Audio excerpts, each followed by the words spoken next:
محمد بن قاسم رحمت اللہ علیہ 17 برس کی عمر میں گھر سے نکلے تھے اور اس ہندوستان میں ہمارے ضلع ملتان تک وہاں آئے۔ کیا ان کا گھر نہیں چھوٹا؟ کیا ان کے ماں باپ نہیں چھوٹے؟ صرف 4 مہینے میاں بیوی اکٹھے رہے۔ حجاج بن یوسف کا بھتیجا تھا۔ حجاج نے اپنی بیٹی نکاح میں دی تھی۔ 4 مہینے بعد سندھ میں جہاد کی ضرورت پڑی تو اٹھا کر اس کو بھیج دیا اور 2 سال یہاں رہے اور پھر گھر دیکھنے کی نوبت نہیں آئی، پھر شہید کر دیے گئے۔ صرف 4 مہینے ان کا گھر آباد ہوا اور پھر اجڑ گیا، اور اس گھر کے اجڑنے کی برکت سے سندھ میں اسلام پھیلا۔ ہر کلمہ پڑھنے والا محمد بن قاسم کے کھاتے میں جا رہا ہے۔ سودا کر کے گئے، گھر تو ایک اجڑا لیکن کئی گھر آباد ہوئے۔ سن 90 ہجری سے لے کر آج تک سندھ میں جو ملتان تک نسلیں چلی آ رہی ہے وہ محمد بن قاسم رحمت اللہ علیہ کے کھاتے میں جا رہی ہے۔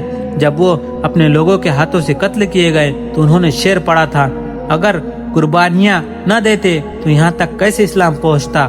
ان کی قربانیوں نے نسلوں کی نسلوں کو اسلام میں داخل کر دیا۔ ان کی بیوی بچے بھی تھے، ان کے جذبات بھی تھے۔